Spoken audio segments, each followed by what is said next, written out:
I am G. I am Javon, and this is Console Babble. That was excellent. Our first story, I think it was pretty good. Our first story here, we've got Grand Theft Auto is opening a real-life Cluckin bell. Oh, man. I mean, not Grand Theft Auto. In real life, they're opening. It's already open in Grand Theft Auto. It's been there for a while. So, some guys, I guess, somewhere in California, which is where the game kind of takes place in a fictional version of L.A., Los Santos.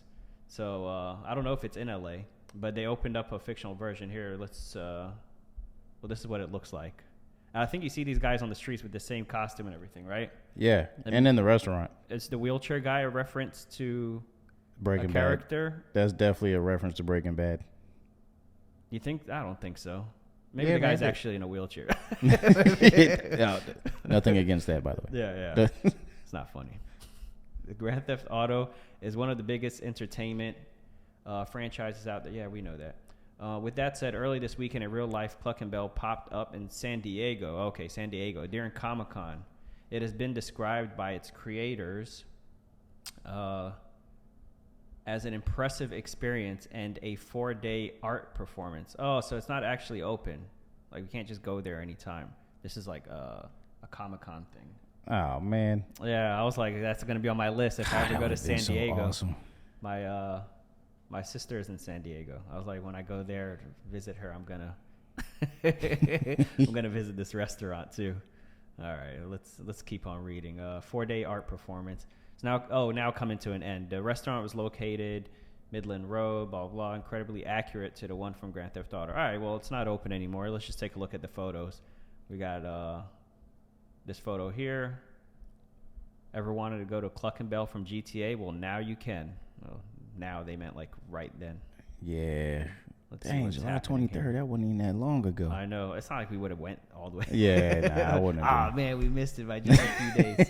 Doodle-doo, we're a huge corporation. Cock-a-doodle-doo, and we can't be stopped. All you protesters can go to hell.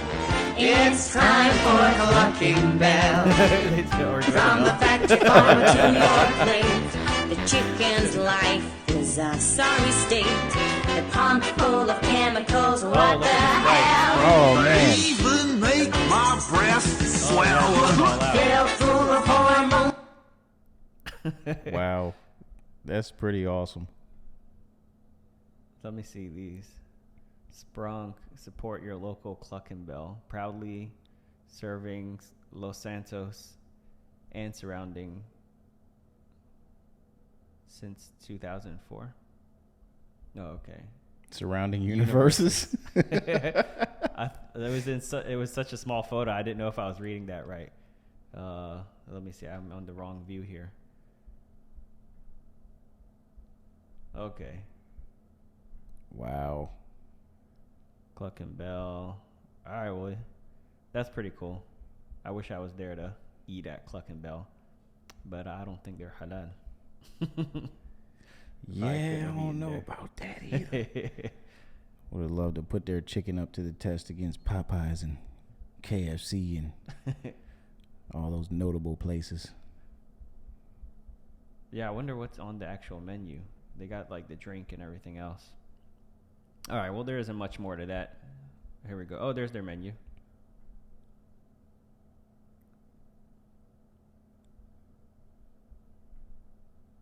Is there any menus in the... Yo, the names. Cluckin huge, wing piece, God. Little pecker,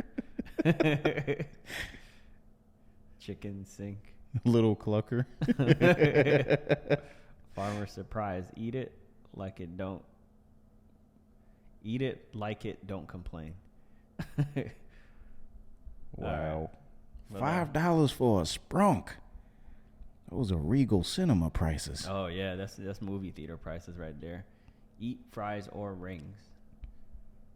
All right, well, that's Cluckin bell. Hopefully they'll open a real one permanently. I would go there.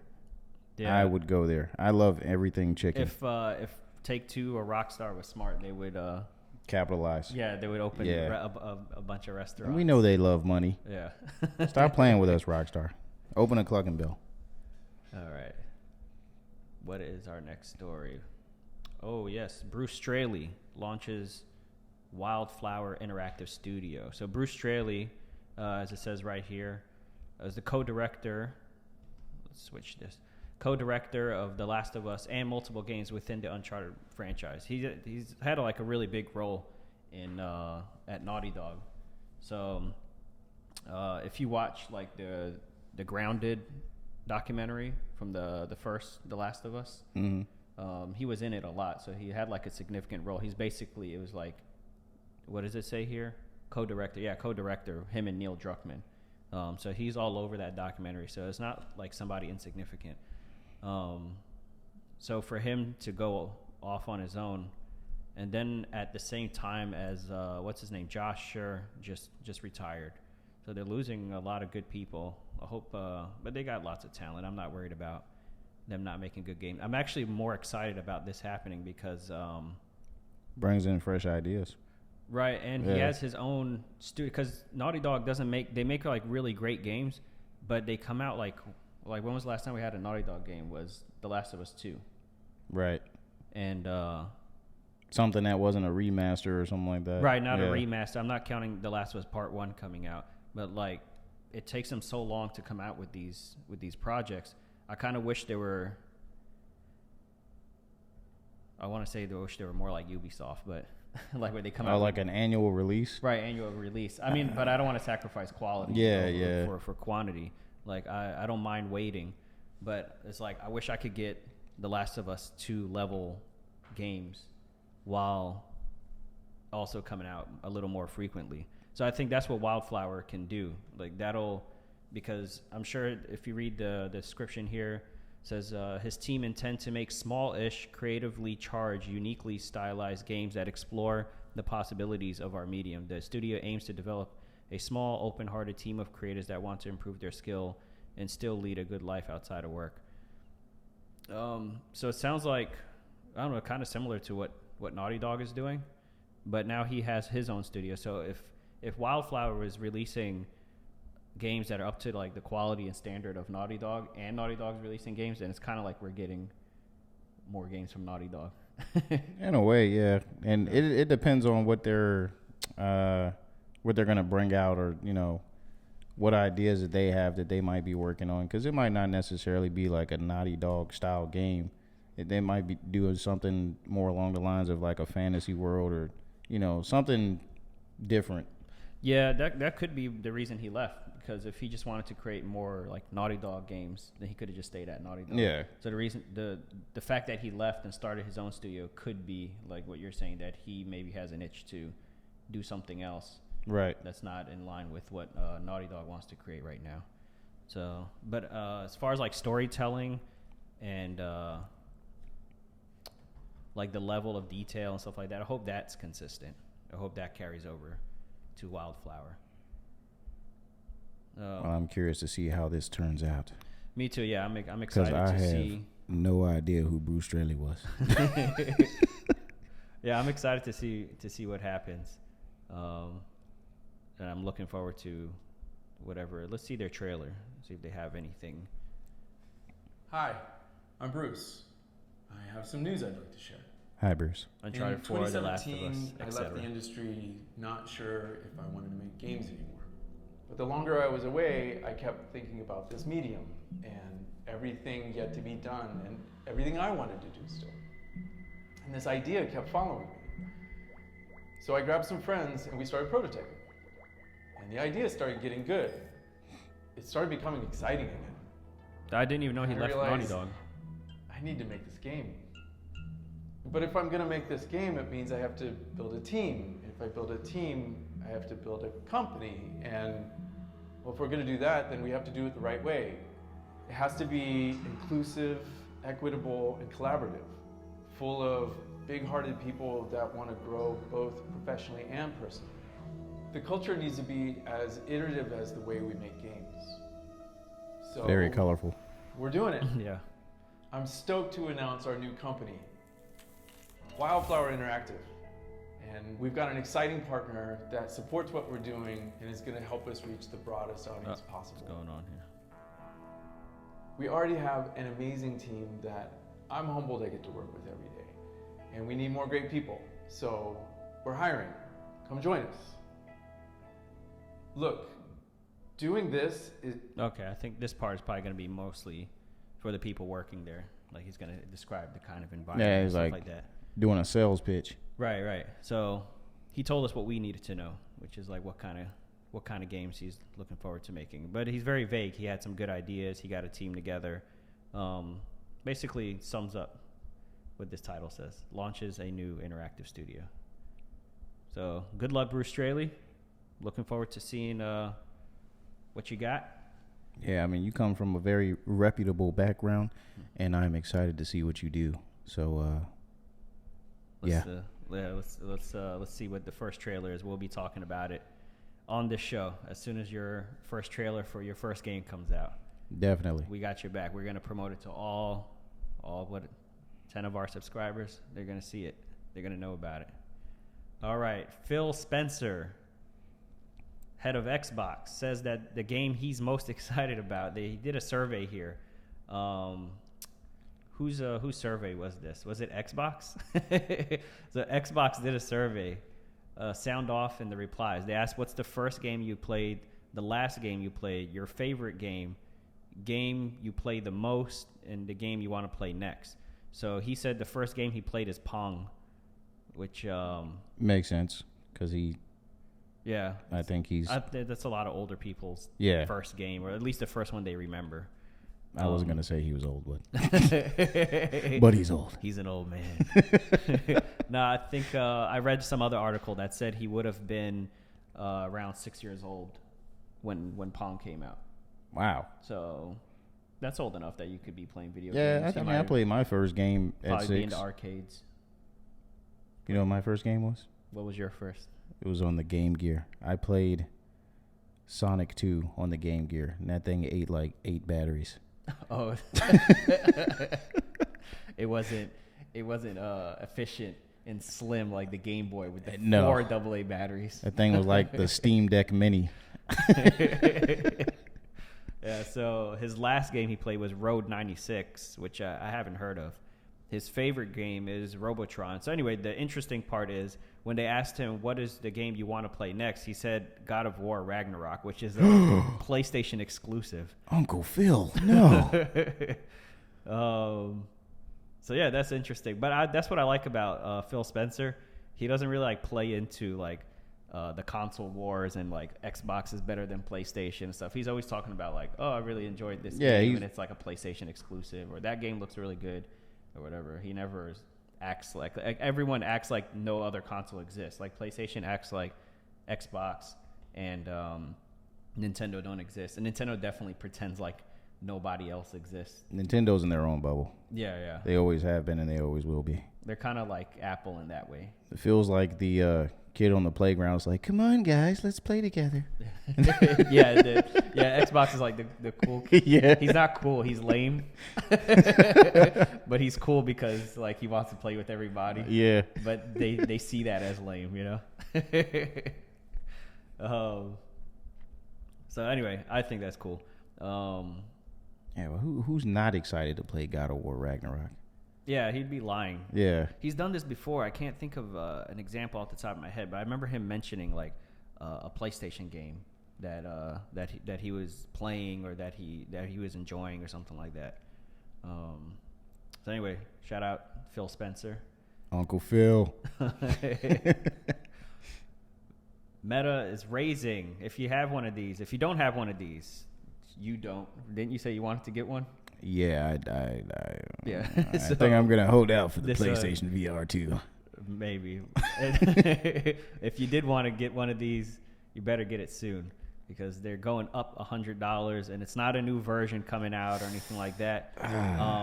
It's just the same thing. They're just raising it $100. Meta is raising the Quest 2 headset by $100. So when I bought it, it was $300. So I guess it's going to be $400. I think there's 2 models. That's what it's saying here, 128 and a 256. So Yep, it's gonna be 400 and 500. It used to be 300 and 400.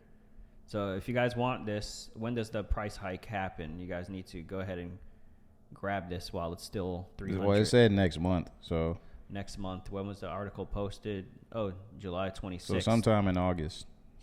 Okay, yeah, sometime in August. Let's just say August 20th to be safe, because this article may have gotten the news late, but it was published on the 26th. So let's just say August 20th. Get your headset before August 20th if you want to get this at a $100 discount. It says it's a hefty price jump for what was one of the best deals in gaming for years, and it comes at a time when Meta as a whole is looking to cut the fat and start making more money. To be fair, the $300 price point was really cheap for what, and they did it on purpose because they were selling it at a loss. But they just wanted a lot of adopters, you know, and other headsets were selling for like 800, stuff like that. That's why this one quickly became the most popular, because it was like so stupid. For other VR headsets? Yeah. Oh. Other VR headsets. Yeah, they undercut it by a lot. Like they were selling it at a huge loss. So even though they're hiking it up to 400, and to us we're like, oh, it's going up 100. They're still selling it at a loss. Yeah. They're still not making any profit. It's just, it looks bad when you've already released it at a certain price point and then you raise it up and you haven't added any new They should have waited until like the Quest 2 came out and to have whatever new features, then they could say, oh, that's why it's 400. But when it's the same one and just randomly goes up, like consumers are just like, why did it go up? What are the new features? I'm pretty sure the excuse, which a lot of manufacturers for tech right now is using, is that the shortage of chips, transportation costs, all those things that are possibly driving up the prices of tech. And we see it from everything, the cell phones, the cars, and all that. So it would make sense that it would trickle into gaming, peripherals as well. Mm-hmm. Yeah. So, yeah. just go ahead and grab one while you still can. Despite whatever it may be, at the end, nobody wants to pay more. Nobody's like, oh, yeah, of course, the chip shortage. Yeah, I can understand that increase. Yeah. Why not? It's poor Facebook. They're struggling. Let's give them the extra 100. Nah, people don't care. They just want the best deal. And if you want to get one of these, go ahead and grab it now. All right.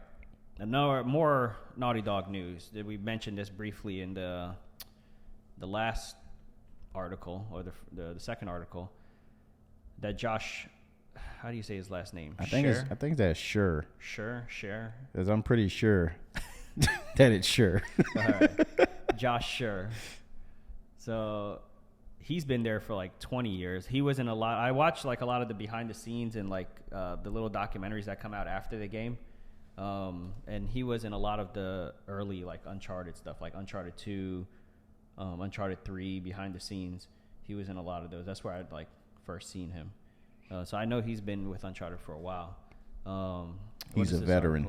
Yeah, for sure. 21 years. That's 2/3 of my life. That ain't nothing to sneeze at. Josh Scherr, a Naughty Dog veteran, has revealed on Twitter that he's departed the studio after 21 years. Part of it, he's yet to reveal what is next in his move. When I was a kid, making video games was my hobby. Never dreamed I'd get to make them for a living, let alone at a studio like Naughty Dog. Last week, after 21 years and 10 shipped games. Oh, yeah, look at the games that he worked on. This is Jak and Daxter. Jak and Daxter 2. Uncharted, Drake's Fortune, that's the first one. All of them. Yeah, all of them. They got 1, 2, 3, 4, and the DLC, or the spin-off. All the Jak and Daxters. And he worked on The Last of Us Part 2. He went out with a bang. Yeah. So, yeah, that's a very impressive resume. At 10 shipped games, I said goodbye to my friends and, what is this? I think that's a misspelling. Colleagues at the kennel. All right. Very creative there. Kennel. use of kennel, Naughty Dog, dogs Yeah. in a kennel. I just wanted to point that out there. To all my amazing coworkers over the years, I'm so grateful for your inspiration. So anyway, I think Naughty Dog will be all right. They still got Neil Druckmann. They still got a bunch of other guys who we don't know their names. I mean, you see when the credits roll, it's like never ending, you know? Yeah. So I'm sure these guys played an important role, a key role, but I think Naughty Dog is still in good hands, even though Bruce Straley is now gone and Josh Scherr now. And I'm not a betting man, but I'm pretty sure. Sorry, I keep doing that. Pretty sure he might end up joining Bruce. That's a possibility. Or he might even start his own studio. And then Neil Druckmann leaves Naughty Dog and joins WildFlower. Yeah, or something. Then little by little, everyone comes over, and then there's just Naughty Dog all over again. Yeah, it could happen. And you heard it here first on Console Babble. All right, rebuild. Okay, we're gonna save this for last. I really want to talk about this, but it's a 10-minute video, so I'll push this towards the end here. All right, what's next? Oh no, bad news. Class action lawsuit filed against Sony for a PS5 defect. In a class action lawsuit filing, a PS5 owner accused Sony of hiding a defect that causes the system to crash during gameplay. The PlayStation 5, despite being launched during a global chip shortage and pandemic, is proving to be a hit with high sales. However, the next generation of console hardware faces controversy as a player claims Sony is hiding a defect in the system. What do you think he's talking about? Is it the controller drift? Well, no, he said because the games are crashing. Now, I don't... Causes the system to shut down during gameplay, resulting in lost progress. I don't think that... I don't know if I could really say that that's a defect with the system. Because a lot of the games... sometimes Cyberpunk 2077 will launch unstable and they will crash because the games are buggy. Mm-hmm. I don't know about the system crashing just to crash. Like, as far as, my PS5, I ain't got no problems with it crashing. Except for during buggy games like Cyberpunk 2077. Sorry, I keep throwing you out there. It's not a secret. Everybody knows. Yeah, everybody knows. When you say buggy games or terrible releases, at this point, Cyberpunk 2077 is the first thing that comes to mind. Yeah. Yeah, they're the poster child. Yeah. I still love that game, though. But anyway, yeah, so as far as the system defect, I haven't really been playing my PlayStation 5 to really feel the effect of that, if that is a thing. Yeah, I was going to say I haven't experienced that. The other day I tried putting my PS5 into rest mode, which usually it still is not working. How long has it now been? 2 years since the PS5 came out? Yeah. And I would have thought like a software patch would have came out and it would have been resolved, but still you can't put it into rest mode. It just randomly shuts down when you come back. It tells you like, because I keep my external hard drive plugged into it. And it says like, oh, you need to repair the external devices, and I have to go through that whole thing. So I just stopped putting it into rest mode. But I put it into rest mode. I went back to put it to just power it off, and like the whole screen just like turned green for a while, and it kind of got stuck. And I thought I was gonna brick it because I heard some people brick their PS5s by putting it into rest mode. Yeah, I saw that too. I still haven't had any issues with that either, but With the rest mode? Yeah. Huh. I don't know, man. I got the good one, They put the sugar, spice, and everything nice in mine. Well, they do mention the controller drift here. Sony's no stranger to class action lawsuits, defective hardware, stick drift, DualSense controllers. The target and players also reported the adaptive triggers breaking easily and problems with the console's rest mode. Yeah, there we go. That's what I was just talking about. Where's my money? There was a class action lawsuit for rest mode. I'm definitely in part of that group. Yeah, you probably get like $2. Yeah, I know. It ain't gonna be nothing big. I kept getting this email from Apple about the remember that whole controversy with the batteries. Yeah, They were like they're slowing down the phones on purpose, and there was a class action lawsuit, and they kept emailing me like, you you could be eligible for compensation. Just fill out this form or whatever. I'm like, I don't want it. At the end, they had to pay like millions out to people, which comes out to like $15 a person. I'm like, I'm not going through all that for $15.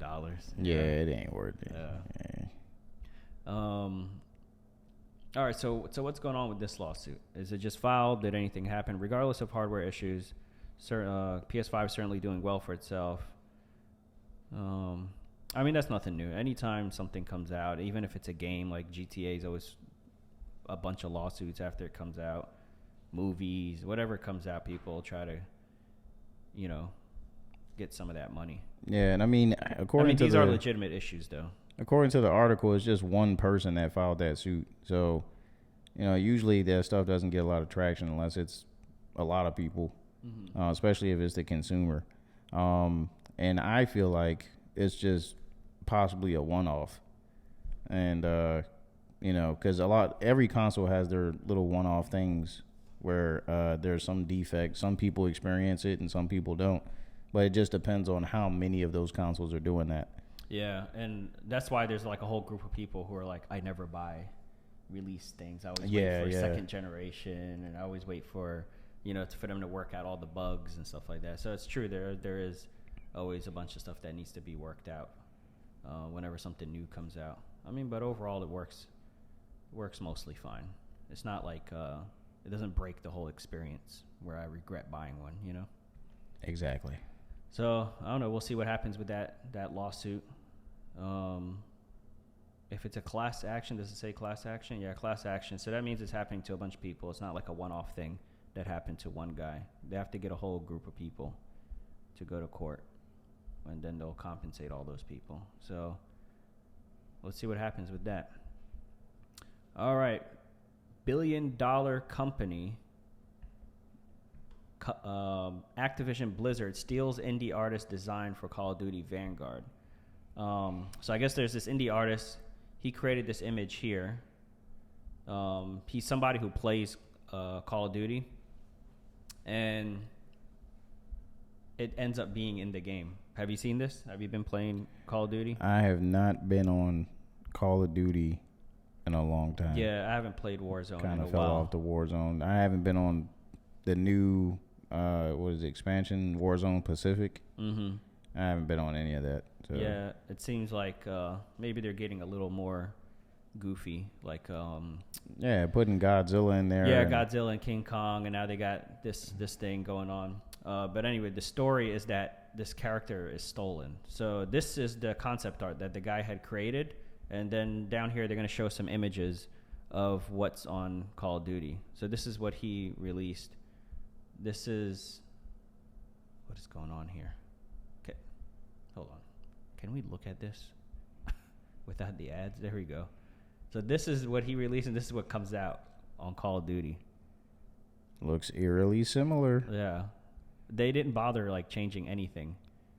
It was just doesn't look like it. They added some war paint under his eyes and a little bit of shadow to his fur. Yeah, I mean, but that's just 3D Come graphics. On. We know what it is, Activision. Y'all out here running out of ideas and just snatching up whatever you can find. I mean, at least pay the guy, and they're gonna sell this too. They're not just giving it out. Of course. So here's what it is. The original artist claims Activision plagiarized his work to the very smallest details. The concept artist, Salin5, posted his original artwork in ArtStation, and it's part of a collection of animals wearing military gear. In his collection, he has a wolf, a fox, a kitty, a tiger, and 2 human figures. A picture of an urban landscape, and some concept art weapons, so on and so forth.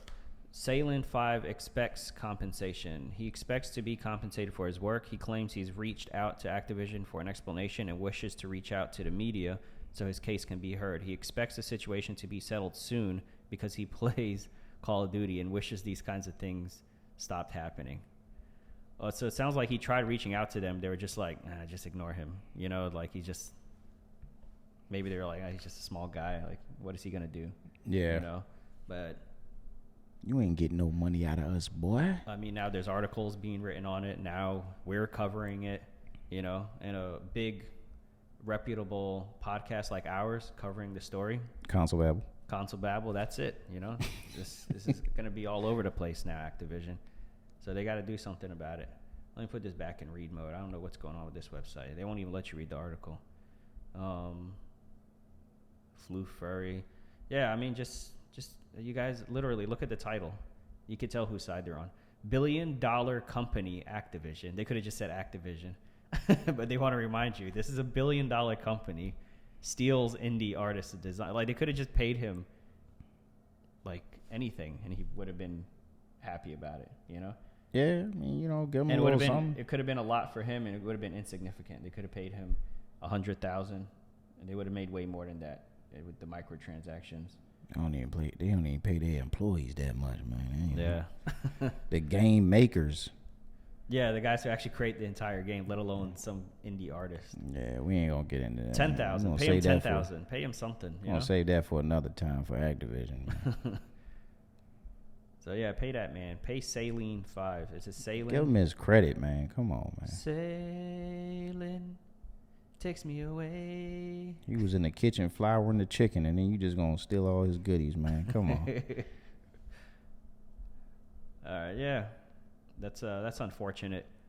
I hope Saline 5 is able to get the word out, and I hope Activision does the right thing, and he gets compensated. I mean, they're using it. It's too late. They're already using it, you know. So at least just pay the guy. That's the only way to make it right at this point. Yeah. All right. All right, let me head this off. Yeah, man. This is your story. Go ahead. I want to talk about something, man. It's all hey, you. so Sega is releasing another Genesis Mini.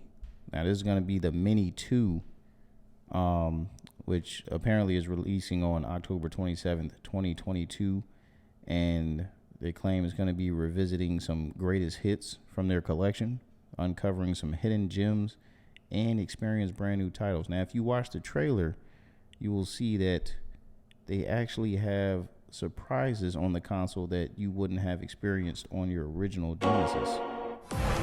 Sorry. Oh, it's cool. Go ahead. I just noticed it was a video. Go ahead. So, I don't know. I'm kind of looking forward to it. I don't actually have any of the mini consoles, like the mini SNES or the mini PlayStation or anything like that.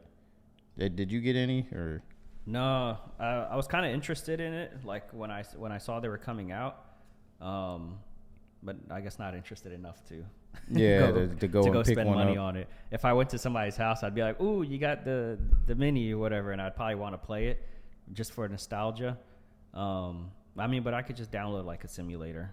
Yeah, and I mean, you got or whatever. You got things these days now, like on the Switch, where you've got the Genesis collection, where you've already got like a ton of those games on the Switch, and you can play it portably. Mm-hmm. Whereas with the mini consoles, you know, you're stuck on it. But some people would rather play on the TV than have it on the go anyway. Cause you know, that seems more like a party thing. Like you have some friends over, and you're like, hey, look, check these out. Or if you have like kids, I think the older games are easier for kids to pick up and play because they're like mostly side scrollers.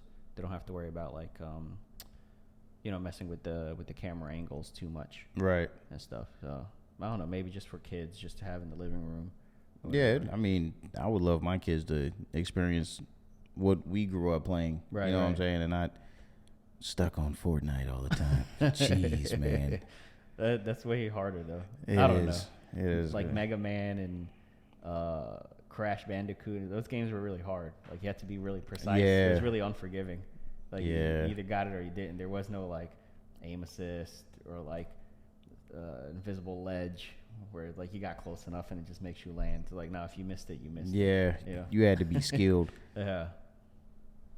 So this is the 2. So they already released a mini before, right? Right, and they're claiming that this one is supposed to have more games on it than the original Sega Mini that they came out with. I don't know if it was a couple years ago, something like that.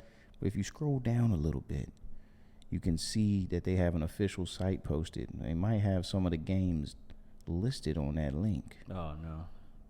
Can I just log in? All right, everyone look away.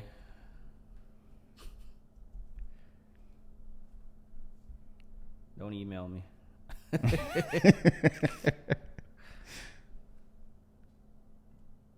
Bro, can I log in? You might not be able to, man. All right. It's okay. We're going to get that straight on the next one. Don't worry Yeah. about that. Anyway, yeah, Sega Genesis 2. Let's take a look at the trailer. Sega Genesis Mini, the definitive mini console of the year. We'll see. The next evolution has arrived. We'll be the judge of that. Reinventing the Sega Genesis with a new compact design. Sega authentic. Genesis Mini 2. It looks like a real Sega. Upgraded hardware can store more games than before, including Sega CD titles. The sequels to I never hit played any titles. Sega CD. Hidden masterpieces that could only be played on the Sega Genesis. Ports of blockbuster arcade games. And new games you've never seen before. Mysterious new games. It's probably like Barbie's Wonderland. It's like, Oh, man, that would be so disappointing. It's like all the games that nobody cares about. It's like, oh, that's the mystery games. Okay. That's why they're mystery. They're probably like, people are going to be upset that these are included. And it's like, all right, just don't tell them about it. Just call them mystery games, you know? I want to know what the 50 games are that they're saying there's going to come included on the console.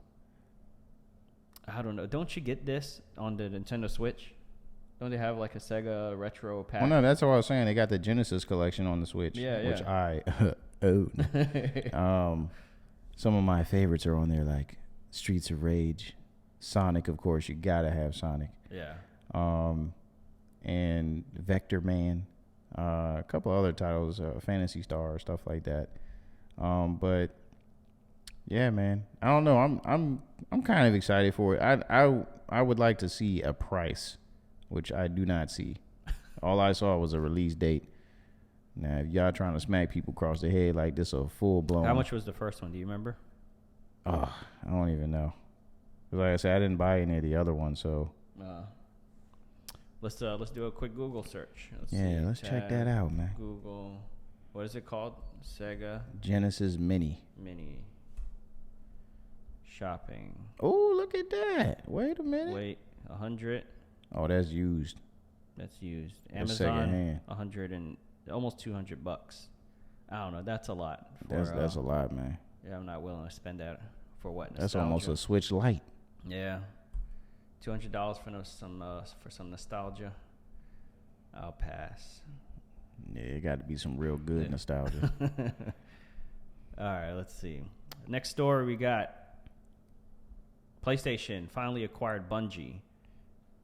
So now you can officially say welcome to the PlayStation family. Bungie, it's kind of funny that it's now acquired by PlayStation. I don't know if that was a personal attack on Xbox. 'Cause didn't they used to be the publishers for the Halo games? They are not only the publisher for Halo, but I mean, because now that's Microsoft, but they are the original creators of Halo. Yeah. That's everything that Halo stands for and was started by Bungie. Yeah, I thought it was strange even when the PlayStation 4 came out. They're like, Destiny. Is Destiny a PlayStation exclusive? Because that's a Bungie game. Yeah, it wasn't a PlayStation exclusive. I think they had like a time limited exclusive thing going on. But I mean, you can play Destiny on everything now. Well, Destiny 2. Oh, it's like Fortnite. Yeah, you can play it on Xbox, PC, and PlayStation, bar the Switch. Switch can't, handle it. Okay. But yeah, now from the original, what I saw, I think it was like a few months back, when they were first working out the terms of the deal. Now, apparently, because anytime you see a big company like PlayStation or Microsoft acquire a developer, you start asking questions, and you go, "Hey, is everything gonna now be PlayStation exclusive from these guys?" Right. It's like good for PlayStation. Yeah. But then it's not really consumer friendly. unless you're like a super fanboy who likes to say like, oh, you can only get this on PlayStation. Yeah. Like have debates about why PlayStation is better. Right. Then good for you. You could say we got Bungie, you know? I mean, but as a gamer, you just want to be able to play the game on whatever console you have and not have to buy every console. Exactly, because you probably don't have the budget for that, or, you know, mom and dad said, hey, you can have one console. Right. And you had to pick that one, and that's the one you're on. So yeah, and as a kid, you don't really understand like exclusivity. Yeah, exclusives and who has the rights and licensing issues and blah blah. You're just like, oh, like I remember there was games that I wanted to get. What was it? I had I think I had a GameCube, and it was like Soul Calibur. There was like a special character that was only on like the Xbox Link version or something like that. Well, Link was on was only on the GameCube, of course. Yeah. Anyway, yeah, it's just there's certain games you want, then you're like, why isn't it on this console? You know, or even as an adult when you understand it, like Spider-Man, for example, being exclusive to PlayStation 4, like it's still weird to me that a well-known character like Spider-Man is exclusive to one console. That's because he's owned by Sony, and Sony is PlayStation. That's because Microsoft decided they didn't want to mess with it. There's actually a story on that. We can dive into that on Go ahead, get into it briefly. Okay, so basically, Marvel, when they were coming up with the concept of they want to create their gaming universe within, or their Marvel Cinematic Universe within the gaming MGU, the Marvel Gaming Universe, the MGU. They approached Microsoft about it, and Microsoft said, "Nah, we don't want to touch that." So that's crazy. That especially one after decision the success of like the MCU. Yeah, you would think like, oh, they're gonna bring that to gaming. Good, thank you for coming to us. Let's exactly. do it, you know? And that one decision is why Marvel Spider-Man, ended up on PlayStation. Xbox, that's gotta hurt. I'm sorry. You know you feeling that burn. Yeah. And it was made by Insomniac, right? Is Insomniac exclusive to PlayStation? They are now. They are, but were they when they did the Spider-Man game? No. Okay. Because at the time they had the game on Xbox, which was Sunset Overdrive. Right. That was the exclusive. Yeah, that's when they were still free agents, so to speak. They were doing their own thing. I was gonna say, because if Insomniac didn't make the game, maybe it would have just been another Spider-Man game like Activision used to make. Yeah, because it sells a couple of copies and it dies down. Yeah, and I mean Activision, used to make all of the Spider-Man games. Yeah, they weren't. Yeah, I mean the last good one was like Spider-Man 2. The movie. I really liked Ultimate Spider-Man. Was it Ultimate Spider-Man? I can't remember. It was like cell shaded. Oh, maybe it was like Shadow. No, it wasn't that one because I Shadows. ain't played that one. But I heard it was good though. The Shattered Dimensions. There was a couple of good ones in there. Yeah. But none of them compare to Spider-Man PS4. That's true. That was Let's get back on topic. Yes. Bungie, PlayStation. So that's what we do, man. So Bungie, from what I heard from the original terms of the deal, they actually told Sony like, "Hey, we'll fold into you guys, but we don't want to be locked to you guys." So as far as their Destiny 2 game that they've already established, they basically said, "Hey, we still want to be multi-platform." So that was like a deal that they worked out beforehand. So is that just for Destiny, or is that for like every game they make from now on, they'll have the choice to be multi-platform or exclusive? I mean, because what's the point of acquiring, from PlayStation's point of view, it's like, what's the point of acquiring you, buying you, and then you're going to make games for Xbox? Yeah, I think it's more along the lines of them having a partnership with Bungie so that Sony gets exclusives to like DLC bundles or expansion content or whatever that may come out for that game. So they're getting it first on PlayStation. Well, PlayStation users are getting to experience the new content first, right. So over it's like the other consoles. Thing. Yeah. Okay. But I mean, that's kind of weird because they were. I mean, between Microsoft and Sony, they were kind of already doing that without having Bungie under their wing. So, but there was a rumor, or I don't know if it's confirmed now, but apparently Bungie's going to be making online free-to-play game for Sony. Like Destiny? Yeah, because Sony doesn't really have a exclusive free-to-play multiplayer game. Mm-hmm. What they call a live game. Yeah, a live service game. That's what I was trying to get. Thank you.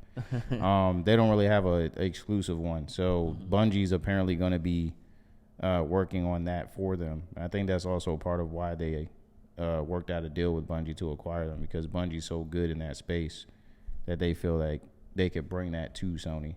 Okay. Yeah. Yeah, and I think even if they do end up selling games to Xbox, I'm sure like Sony will get a percentage of that. Yeah, of course. They own it, so they're not losing. If anything, they probably make more money if it's not exclusive. Yeah. But they want to use the exclusivity to push PlayStation sales. So I think that's why they would make something exclusive versus making it multi-platform. Right. Anyway, there's money either way. Let's see. What's our next story here? PlayStation is losing 3 console exclusives to Xbox.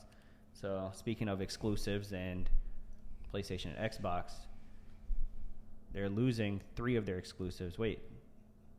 And two what are those Xbox? exclusives? So does that mean it's exclusive on Xbox, or does it just mean they're losing and meaning it's available on? I think it's saying like it's exclusive to. They were exclusive to PlayStation. Okay, let's see. The Pathless. Okay. Let's mute this. That was something that was revealed in one of the PlayStation 5 State of Plays. Oh, okay, State of Play. Beautiful game, by the way. You played it? No. It does look nice. No, but I watched a review of it. I think I remember the State of Play when this was revealed. Yeah, this looked interesting. I'll check it out.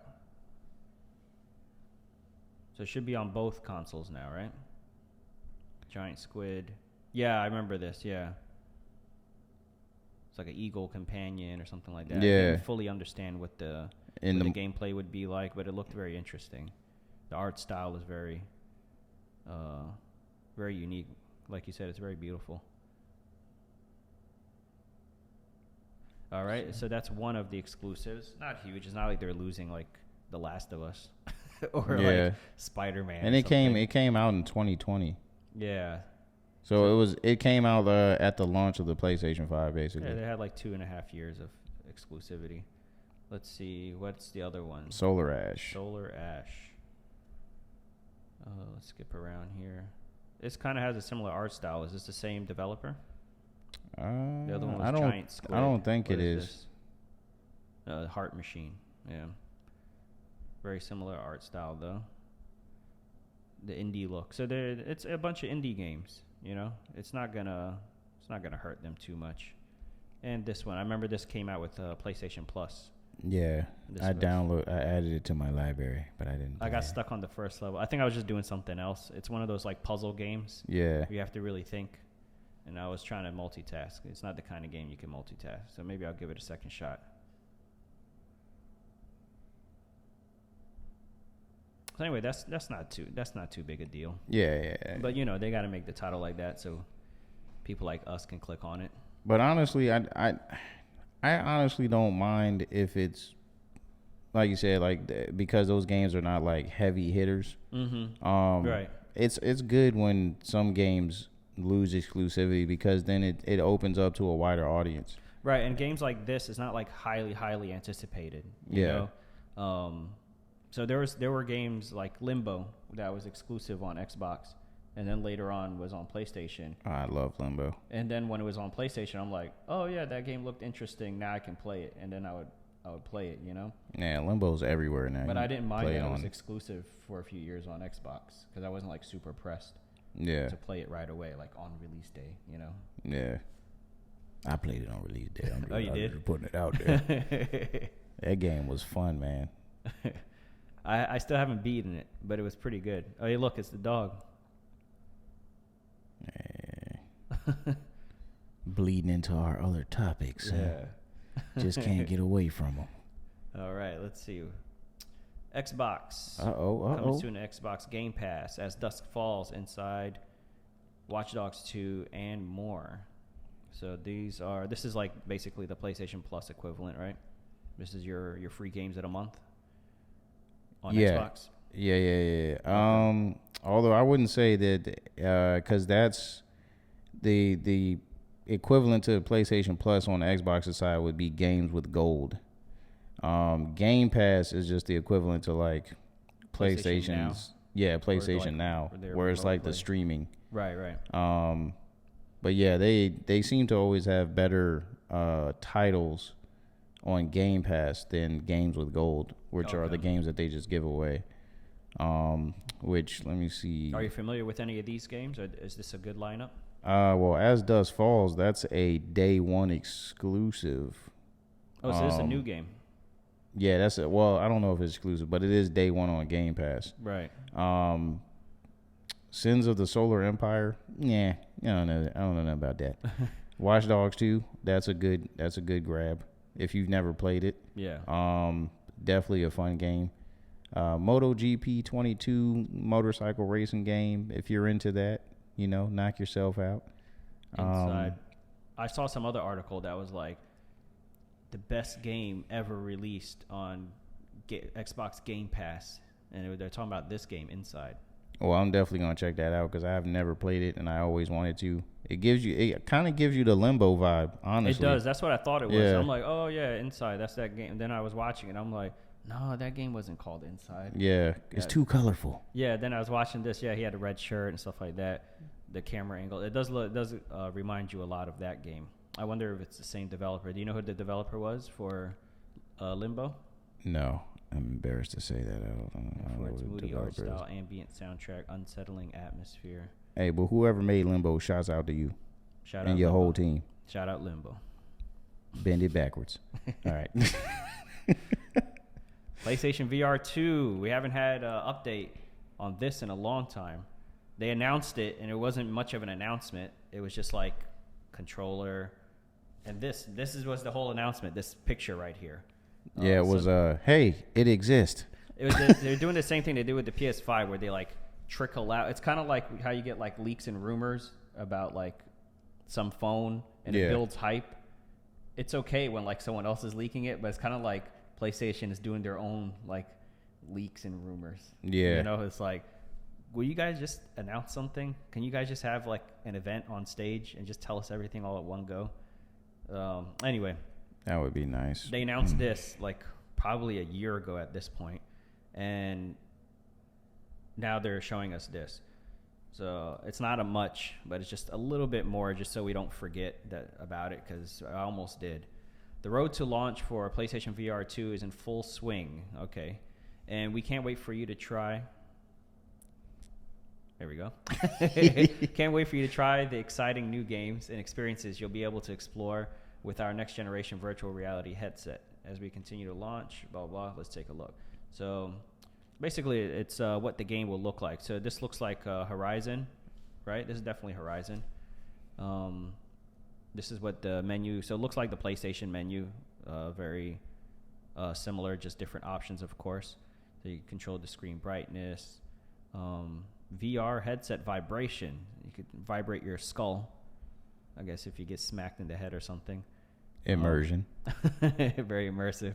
Set play area. So this is very similar to the Meta Quest that we were just talking about. Adjust visibility. So, all right, how do I get out of this photo? Some basic settings. Yeah. And, of course, you get the black and white view to see through. And as you can see from this photo here, it does have cameras on the outside of the headset. So very similar to the Quest 2. If you have one of those, it's got so there's two ways you could play VR. You got the cameras on the outside pointing at you, or you have the cameras on the headset pointing out. So the original rigs that you would plug into your PC, you would have to set up a bunch of sensors around you, maybe like 4 sensors, and then it's kind of work like mocap, and then it would track where you are. Now you see a lot more of the headsets are moving in the outward facing direction. There's like a term for it. I can't think of it right now. But I think they call it protrusion. No, I'm just joking. just made up something. But you got the outward facing one. So that's what they're going with here. It would make you think that they could go wireless, but I see a giant wire here. I mean, that's part of the reason the Quest did it this way with the cameras, because then it allowed them to be wireless. You don't have to be like in some kind of play area with the cameras pointed at you. You could move around. But the fact that they got this wire in here makes me think it's not going to be wireless. Nah, it's definitely not. Yeah. But that's not a bad thing, because with the wireless, you're trading off like power, because you have to fit everything inside the headset. Right. So the graphics, the hard drive, the RAM, everything has to go on your face. Where if it's plugged in to the PlayStation 5, then you can use the power of the PS5 to power the headset. So you could get much better graphics. And it does make a huge difference. I'll just I'll pull up. Let's go to YouTube real quick. This is one game that I really noticed it on. If you type in, let's say, Quest 2 Plank Experience, right? You played this game, right? Yeah, it was very scary. This is the game I show everybody when they're starting. So this is on the Quest. This is what you experienced. Did you experience that? Just jumping right into it. Spoiler if you haven't played this game. You basically get on an elevator. It doesn't spoil anything, because the experience is actually putting it on and experiencing it. Watching a video doesn't do anything. So you got to walk out on this plank. But you see the city. You see what it looks like. You see what the elevator looks like. It's very basic. Now if I type in Richie's Plank Experience, let me just type in Richie's Plank Experience without the Quest. Yeah, let's say like this one. Nightmare mode. Now look at the city. I don't You like see where this? this is going. You see how the graphics look? Still not incredible, but it's way more detailed than the Quest 2. And that's this guy's probably got it plugged into his computer. You know, look, there's like a fog. There's birds flying around. Some light rays. Yeah, the metallic surfaces are like more reflective. The glass over there, so it's way more detailed than the original. I don't know if that's a good demonstration, or if it's just because I played it. But yeah, it's definitely an advantage to having it plugged in, and also the fact that it's mobile doesn't. Like, I thought I was going to play it outside. I was like, I'm going to take this thing into the backyard. I'm going to take it with me to work. And when I get a break, I'm going to go in the parking lot and play and all that. But, like, it uses, what is it called? Like IR scanners. Yeah. It's an infrared sensor to track the controllers. And the sunlight is infrared. So it just floods the entire area, so it can't track your controller. So basically, you can't use it in sunlight. And you can't use it in the dark either. Wow. So you have to be indoors. In a well-lit space. Indoors. With no children around to knock across the head with your controllers. Yeah, I got punched in the face yesterday by my sister. She was playing it. And I just said, like, hey, I'm on your right. Be careful. She said, I know. Pow! I just want you guys to know he actually made contact with me just now. Did I? Took it well. You got a strong chin. All right. Oh, so this is, okay, here's some more photos of what it looks like. Is this a video? Okay. So is this what creating the play space looks like?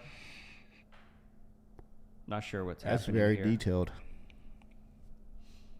It's like scanning the whole. Yeah, is it scanning it? It's creepy, and man. Then creating a map automatically? Because with the Quest, you have to map it out yourself. Customized. See, this is what you do with the Quest.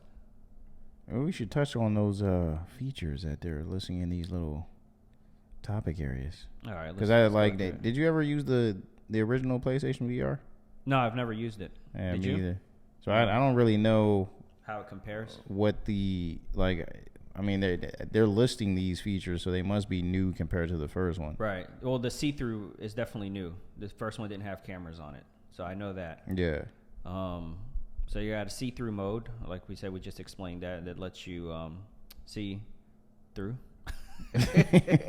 And X-ray vision. With the Quest also, it helps you not walk into a wall, because if you get too close to the border or the play space, then it'll let you see through so that you can, see what's going on and you don't injure yourself.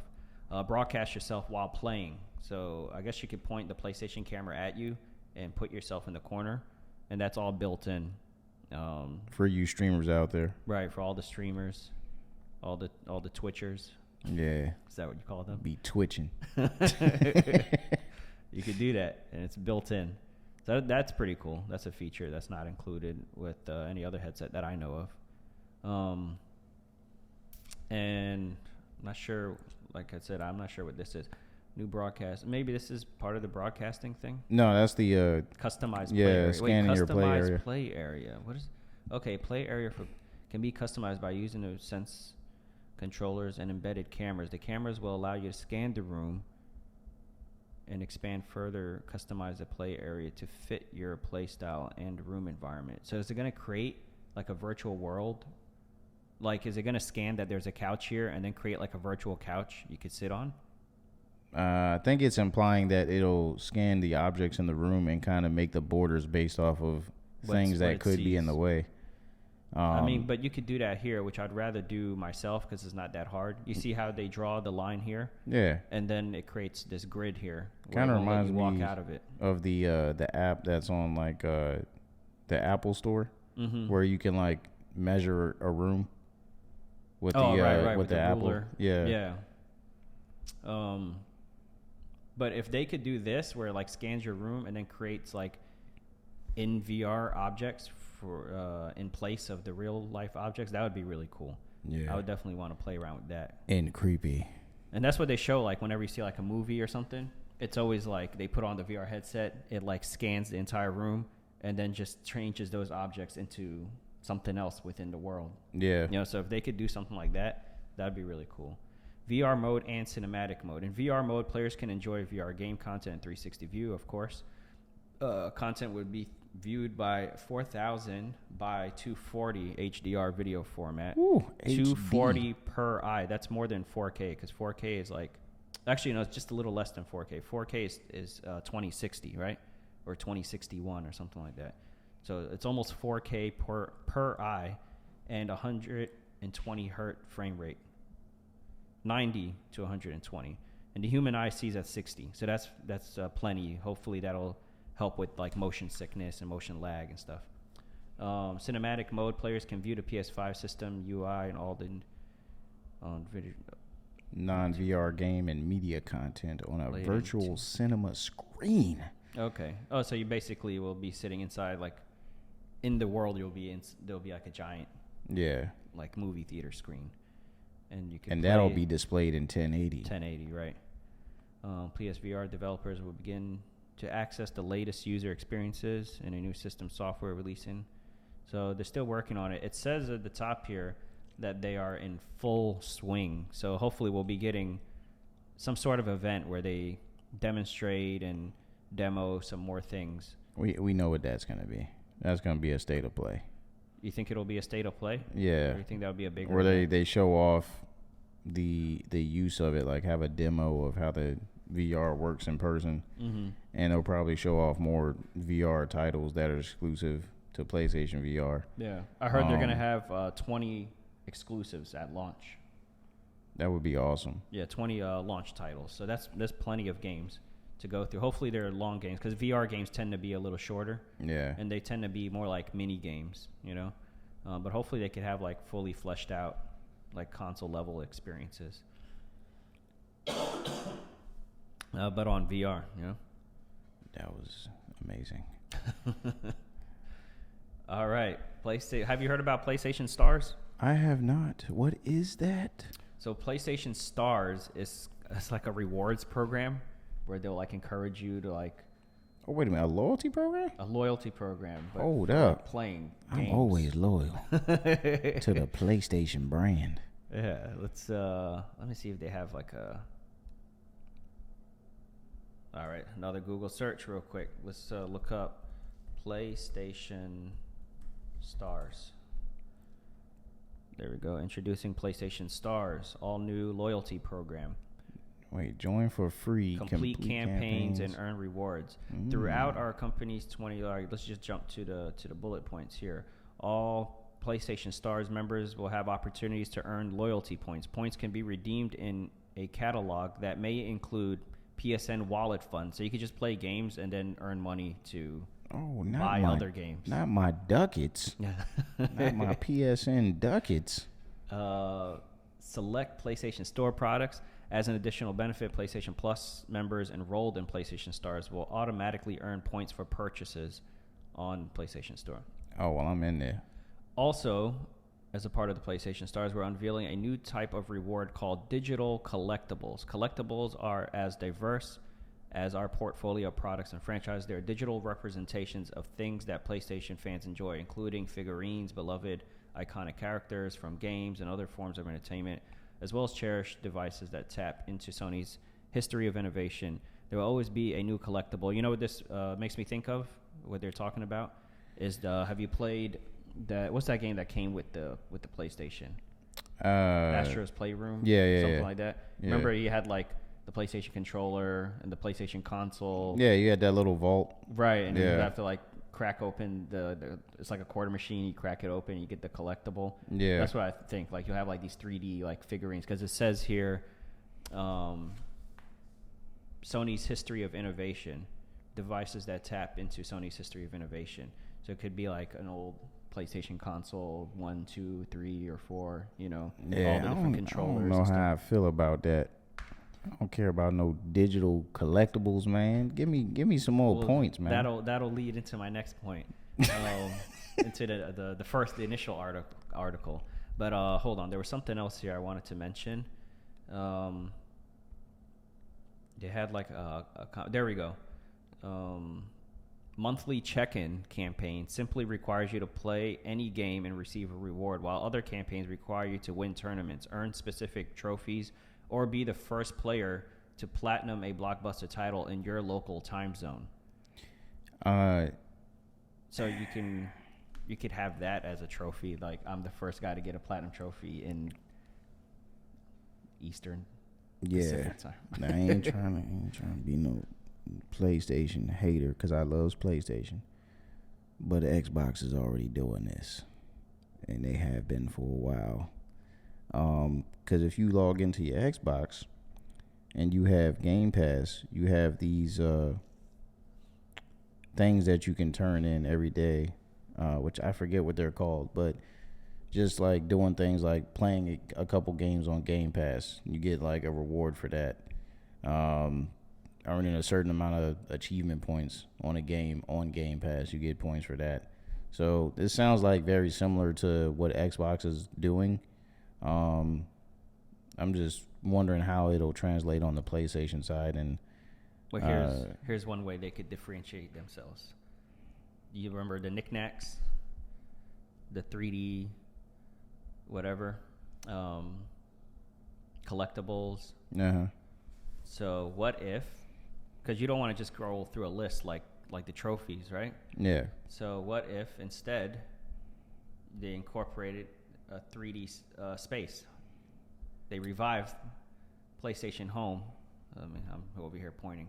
They revive PlayStation Home, and then you have, let's say I come to you, like your apartment, and you got, like you do in real life, you have the shelf with all your like collectibles, like special edition, blah, blah, but it's all the stuff you unlocked, and I could come to your virtual apartment and take a look at it. I mean, that would be kind of cool, you know. I ain't got no friends like that. No, I'm just yeah, I mean, I could definitely see that. I mean, you know, honestly, they kind of did that with the original PlayStation Home, where you could decorate your little pad with achievements, so to speak, or trophies that you got from PlayStation titles. So, I mean, that'd be a no-brainer to include that in there. That would be cool if PlayStation Home was coming back. We don't know. It's not confirmed. Yeah, this would definitely be. I mean, a lot of people are excited about PlayStation Home, or at least like nostalgic about it, you know? And I heard the community was still like pretty active when they shut down the servers. I was on there. I dumped tons of money into that thing, and I regret it because all my outfits is gone. Threads. But yeah, this could be a great way to bring it back. They said like 10 times they're not NFTs because people are like, you know, unique items, and maybe they're gonna like be NFTs. So they said like a bunch of times, no, these aren't NFTs. They can't be traded for money. Instead, they exist solely to fuel fan excitement. Oh, let me switch to this angle. Only to fuel fan excitement and seem to be tied to a PlayStation user's profile based on certain things they do. So anyway, they're not NFTs. But yeah, I think this would be a great way to like reintroduce PlayStation Home. Look. Oh man. It's always sad to see like old stuff. Because now I'm looking at this and I'm like, that's kind of cringe. I don't like the way that looks. But, you know, when it first releases, you're like, man, this is innovative. This remember looks amazing. When they announced, like, the PlayStation and they said it was going to come with PlayStation Home, I was just like, oh, that's, like, free? And I could just, like, roam around and chat with people and, like, yeah. And they had, like, little arcade thing in there. You could go bowling and shoot pool. I remember even when they had, like, when they had E3, like, you could... watch the E3 event. E3, and they had like you could go a theater and watch like they basically had like the venue like recreated in a digital space, and you can go and like watch the game trailers and stuff like that. It would be even cooler now. You know how if you're at E3, you can like play the games, like you get a chance to go get like hands-on for 15 minutes or whatever. Yeah. If they could like recreate like an E3 type space, and then you can go and play the game. That would like be you awesome. would there. Like there's a temporary like 15-minute, but you have to play it like within PlayStation Home. That would be really cool. Yeah. And it would be great for like COVID or whatever new disease is going around. Which, I mean, they could do that because they're kind of already implementing that if you're like a PlayStation premium member or a PlayStation, what is it, extra? Oh, right. With the game trials. Mm-hmm. So they could implement those game trials. Yeah. Especially if it's a PlayStation exclusive. Yeah. Like maybe they can't do it for Xbox or whatever. Yeah, because all they got to do is strong arm the developer and just be like, hey, man, you on my platform. Yeah. And my fans need this, okay? So you going to put this demo out there, and they going to get a little taste, okay? Or we going to have to get rid of you. I'm sorry. You could try your luck on Xbox. Yeah. So, yeah, I think that would be a really cool way to bring back PlayStation Home. All right, our next story here, we got Fallout. Remember we talked about how there's going to be a Fallout TV show? I think it was on Prime. Yeah, Amazon Prime. So someone came across the set. It's kind of funny, the tweet. He said, I drove past the old ShopRite. I guess that's the name of their grocery store, ShopRite, on Highland today. At the light, thought, damn, that went downhill fast.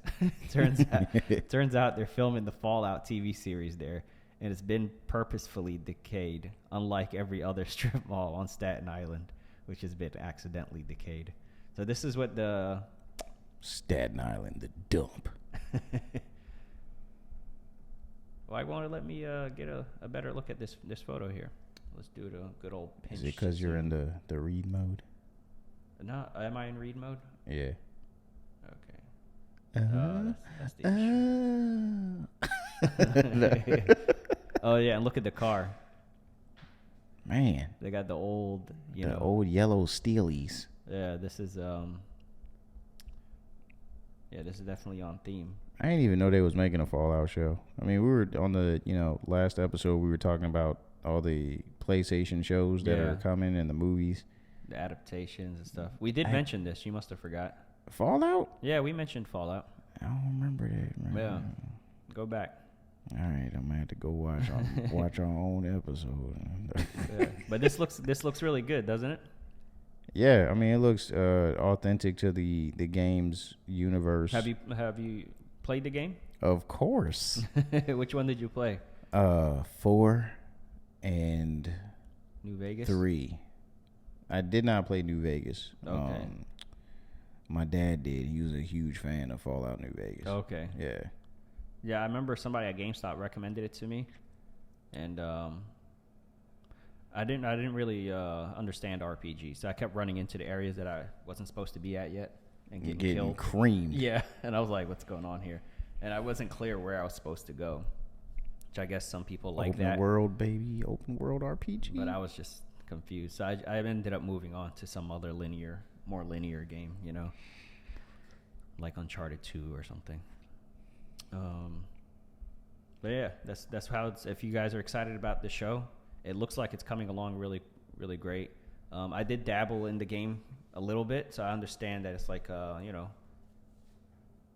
takes place in like the 1950s, except there was actually a nuclear fallout. Right. Everywhere. And there's like giant insects and all this. So, yeah, I'd be interested to see the show. And these set photos look really good. I'm always looking for something new to watch and binge. So I'll check it out. Yeah. Whenever it comes out. But dang, I'm going to have to become a Prime member again. I ain't even got that membership. I got Prime. So okay, I'm well, good there. I'm piggybacking off you. Amazon, you did not hear that. Okay, he's not sharing his subscription with me. I'll text it to you later. Okay. All right, new study. This will be our second to last story, and then we'll get into the Naughty Dog reveal. Oh, good. Yeah. What y'all need to know about my personal life? It's getting late. Georgia State University. All right, so this is official. This ain't from like, I don't know, some of these other websites we've been clicking on. All right, this is Georgia State University. Video game players show enhanced brain activity, decision-making skills. And let's see what the study found exactly. Frequent players of video games show superior, I didn't say that. They said it. Superior sensory motor decision-making skills and enhanced activity in key regions of the brain as compared to non-players, according to a recent study in Georgia State University. Okay, the author used functional magnetic fMRI in the study, said that the findings suggest that video games could be a useful tool for training in perceptual decision-making. It's not good for helping you read, apparently. Video games. Whatever. I learned how to read all video games. Unless you play Nintendo games, then you're a strong reader. Yeah. Video games are played by the overwhelming majority of our youth, more than 3 hours every day. I mean, every week. 3 hours a week? Yeah. Nah, that number's way too low. It's super low. That's way too low. More than, definitely way more than. How about 6 hours a day? Yeah, if not more than that. Anyway. Yeah. But the beneficial effects on decision-making abilities and the brain are not exactly known. That is until the study. Our work provides some answers on that, Damala said. Video game playing can effectively be used for training. For example, decision-making, efficiency training, and therapeutic interventions, once the relevant brain networks are identified.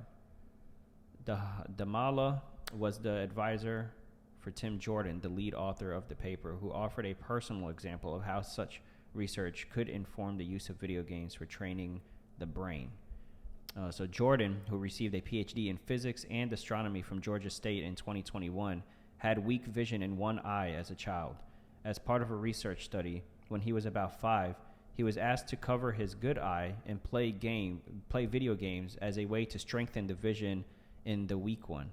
Jordan credits video game training with helping him go from legally blind in one eye to building strong capacity for visual processing, allowing him to eventually play lacrosse and paintball. He is now a postdoctoral researcher at UCLA. So I mean that's pretty amazing. They said he was legally blind.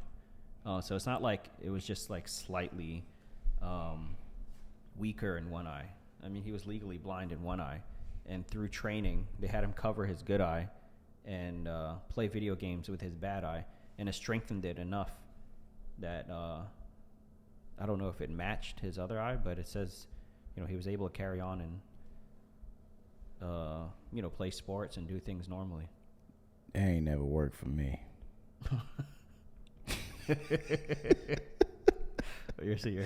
Your story is a little different. Yeah, because I only got one eye, and that I can't strengthen this for nothing. Do you want to get into that? But I do feel like it did strengthen the one eye that I do have, because I am constantly told that my vision is ridiculously good for having one eye. So maybe that helped. But I didn't have anybody turn me into a lab rat like that guy. Yeah, he got lucky. So. And maybe you did too, just growing up a gamer. Who knows? Based on this study. Yeah. For those of you who don't know, you have one eye. Exactly. So you can't really tell on camera. Yeah, hold on. Let me look at the camera. Yeah. Am I looking at the right camera? You are. Okay. Can you see that I'm squinting? He's not just constantly winking at you guys. Yeah, it's not, So I was born this way. No, I wasn't born this way. You're right though. Maybe that one eye would have been a lot weaker had you not played video. You basically grew up playing video games, right? How old were you when you started? 6. 6 years old. Does it say how old he was when he started? It said like 5 or 6. Yeah, 5 when he was about 5. Yeah. So who knows? You could have video games to credit to your good vision and your one eye. Which is amazing. Yeah, Thank you, video games, for also teaching me how to read, because there was no voice acting back in our day. So it gave you good vision, reading ability, and decision making and skills. Great decision making. Because what does the article say, ladies and gentlemen? That if you don't play video games, you're stupid. In conclusion, that's not what it says. They said it, not me. No. So here is the conclusion. It says these results indicate that video game playing potentially enhance several of the sub-processes for sensation, perception, and mapping to action to improve decision-making skills. The author wrote, these findings begin to illuminate how video game playing alters the brain in order to improve task performance in their potential implications for increasing task-specific activity.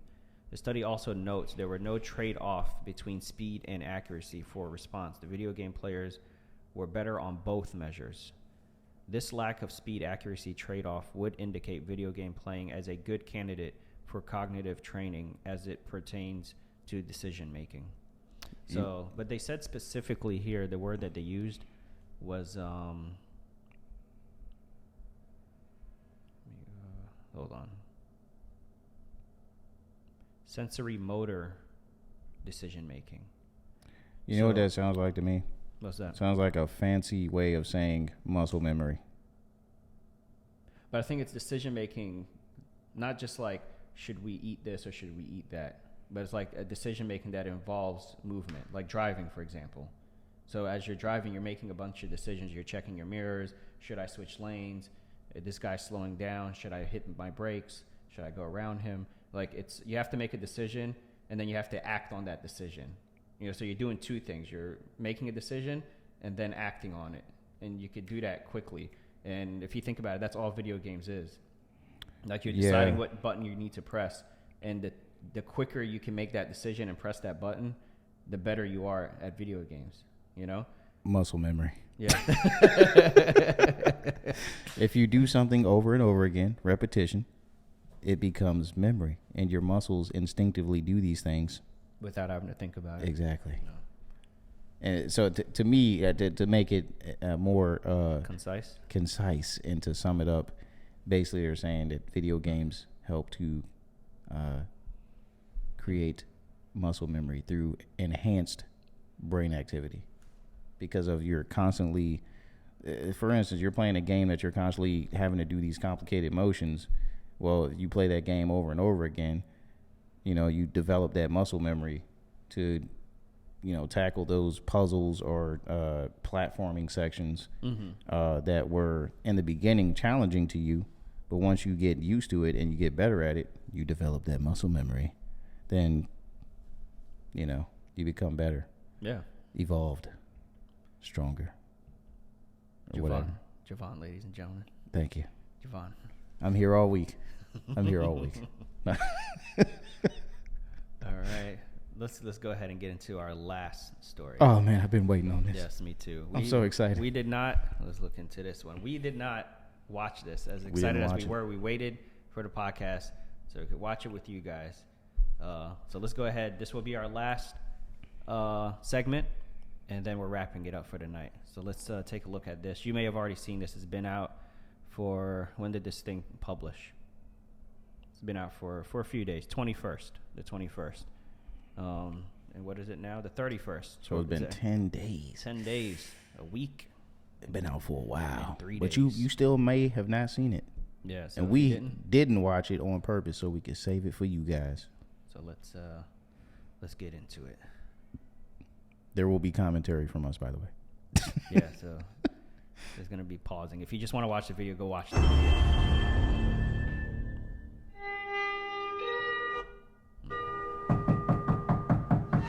I'm coming. More than 2 years ago, when we were finishing Last of Us. Real quick, first impressions, the graphics. It looks good.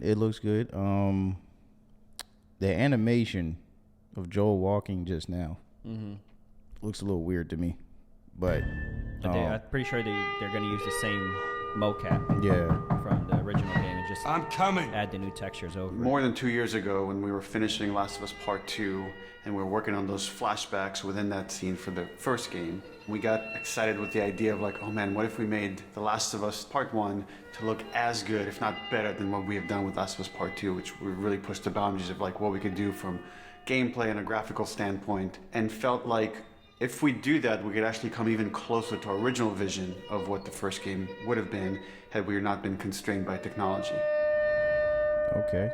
Rebuilt for the PS5. For the PS5. This is actually the first Naughty Dog game for PS5. Yeah. Because the last Naughty Dog game that came out was The Last of Us Part 2, which was for the PS4.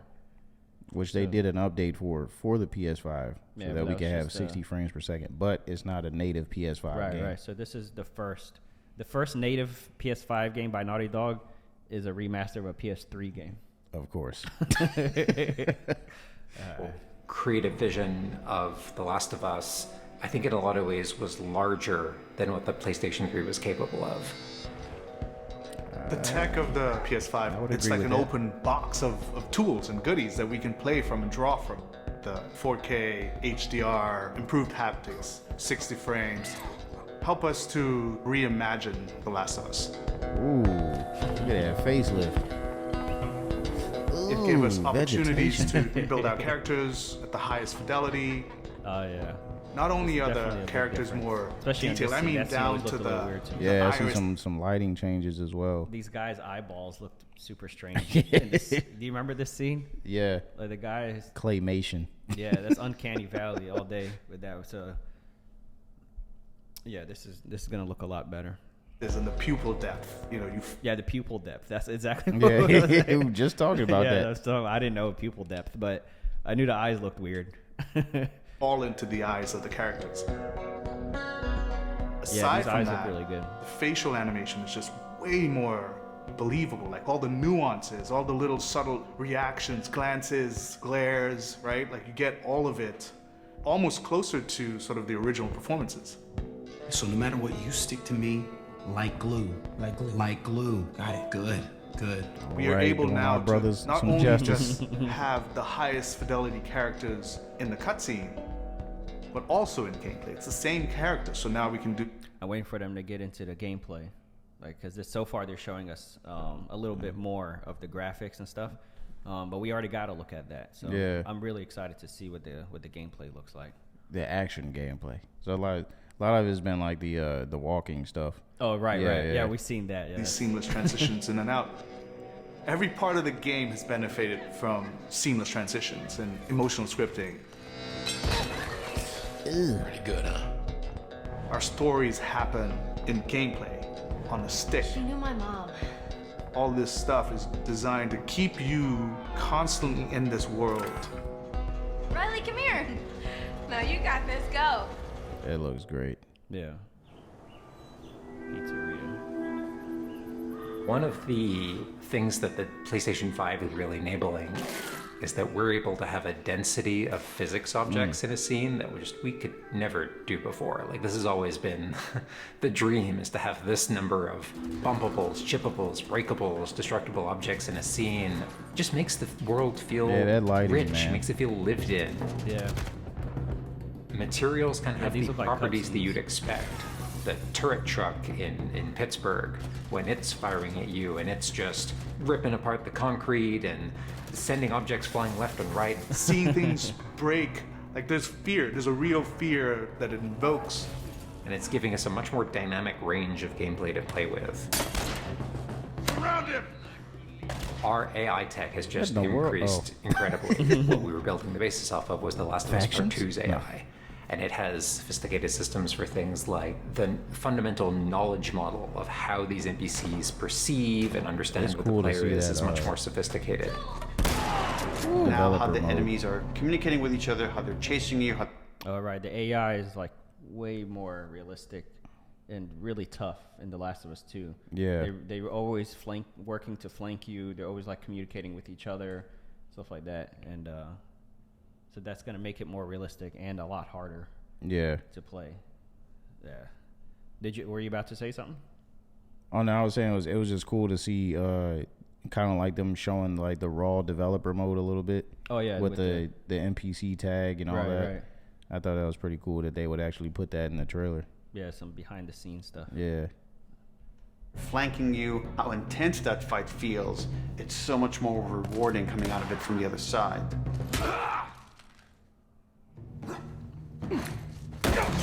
Get out! That jumping looks like the same stiff jumping from from The Last of Us 1. Let's see that again. The cued.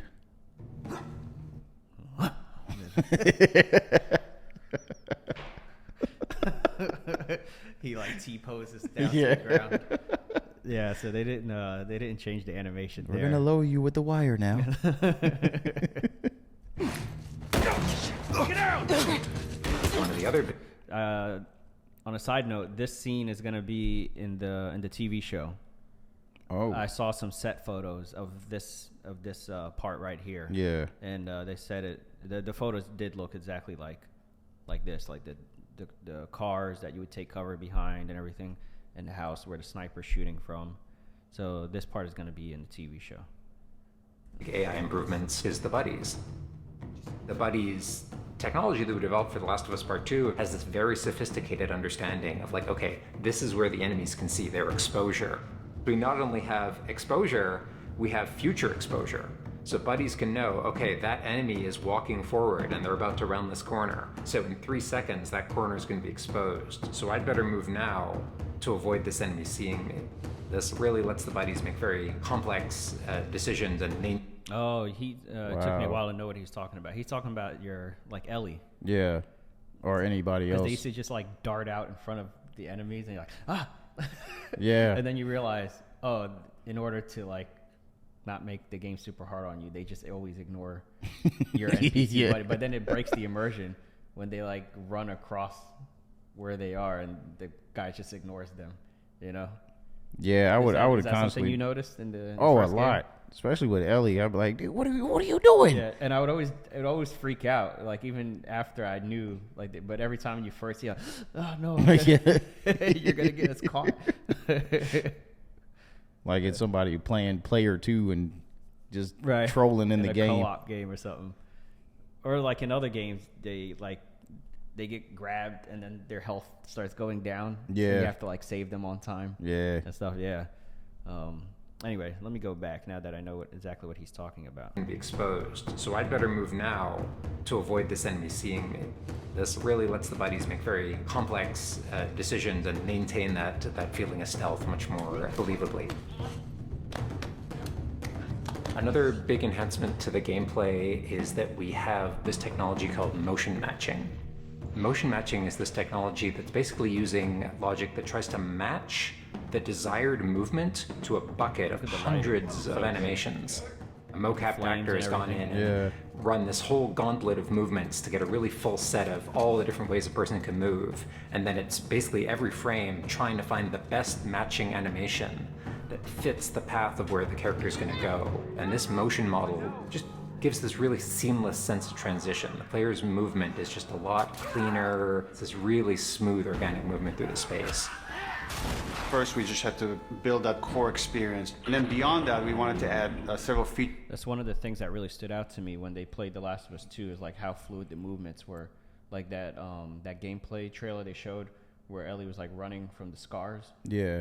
And she like grabs a bottle, like throws it at the guy's face, like runs up to him, stabs him, like turns, uses him as a meat shield, and then like throws him, runs into like the store, and they all come in like looking for her. Yeah. Like that whole sequence was just so smooth. Like how she would run, dive, go prone, like get up, run, jump, like grab the bottle as she's running.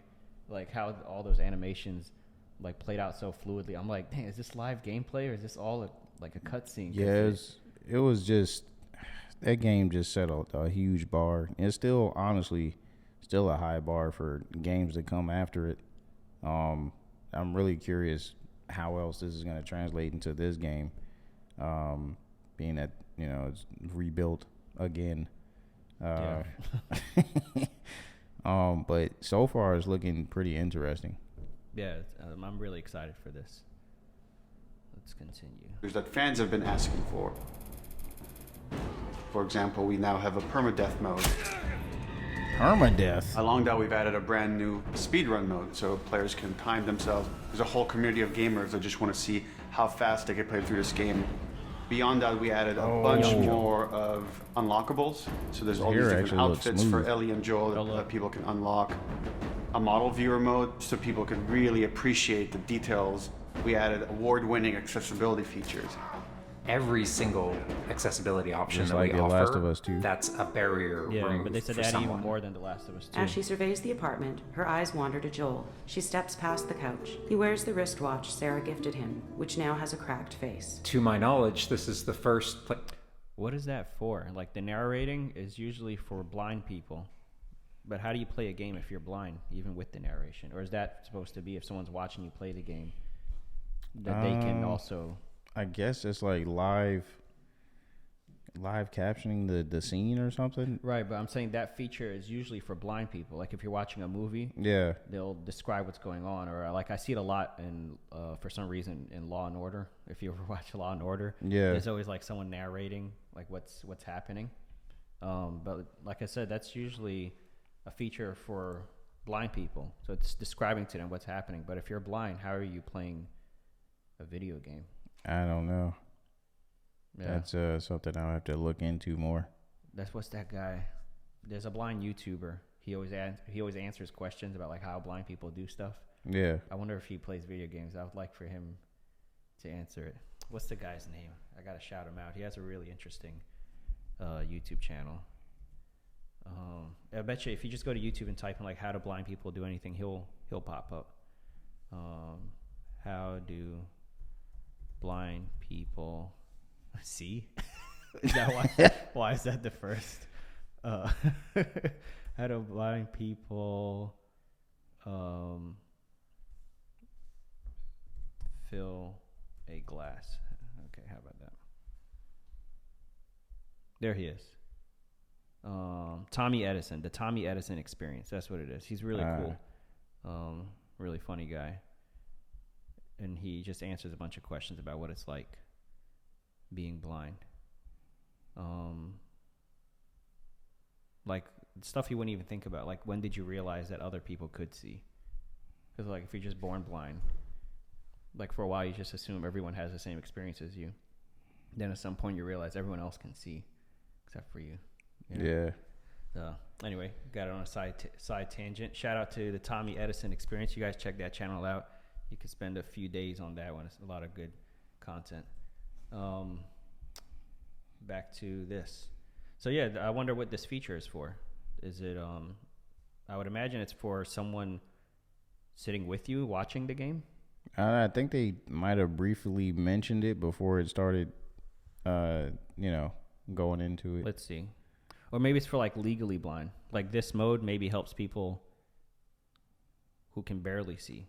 That this guy is blue, the enemies are red. You know? Let's just listen to it one more time. Details. We added award-winning accessibility features. Every single accessibility option that we offer, that's a barrier removed for someone. As she surveys the apartment, her eyes wander to Joel. She steps past the couch. He wears the wristwatch Sarah gifted him, which now has a cracked face. To my knowledge, this is the first PlayStation game that has audio description built into the game, built into the cinematics. Now it's nighttime. Joel stirs in his sleep. And that's really the way we've tried to push the frontier of accessibility on this game. Yeah, it's got to be for so much of the identity of someone else watching you play. That's the only thing I could think of. Yeah. Last of Us is the world. We revamped completely the art direction. You know, everything from these expansive vistas that not only are they beautiful, but you feel the environments. You feel the environments in a much more visceral way. The rooftops overlooking the Capitol building, for example, like just the breath of fresh air when you go up there and you just like, you feel that sort of release in tension. And then, you know, to juxtapose that down in the tunnels in Wilds, and you get that dank, flooded tunnel feel, that humidity, you can actually feel it. All these environments are just completely reimagined. Now we got our engine on the PS5, those haptics, the 3D audio, the fast loading. It really creates a much more immersive, and because of that, much more emotional experience. One of the things I absolutely love with the 3D audio in The Last of Us Part 1 is being able to hear an enemy before they sneak up on you. And trying to do Yeah, sound is like a big part of The Last of Us. Yeah, like listening out for the clickers and like navigating really through creepy. the dark. Yeah. Especially with the stalkers. The stalkers are like really creepy. I was just playing The Last of Us 2 again, because that game just has such high replay value. But playing with the stalkers sneaking up on you, man, that audio experience is unreal. You played it with the headphones on? Yeah. Okay. Yeah, because I like the sense of sound immersion direction. that you get. Yeah. So, and especially with the PS5, you have that 3D audio experience. So right, I haven't used that much because I like plugging in, so I don't have to worry about the battery. But then you lose the 3D audio feature. But yeah, if I play a game as cinematic as like The Last of Us 2, I would want to. You can still get the 3D audio simulated through the cord. I doubt it's to the same degree. As, but it's still there though. It's there. Yeah, I already toggled that Don't on. Don't be trying to downplay the cord, baby. No, I've already turned that toggle on for the 3D audio. Yeah. With the wired. But yeah, so they're saying they've enhanced it even more now with The Last of Us Part 1. So the audio is going to be a big part of that. So let's continue. Stalker fight with the 3D audio is just so much fun. You're hearing them skitter around in a different room, and you're hearing them trying to get it behind you.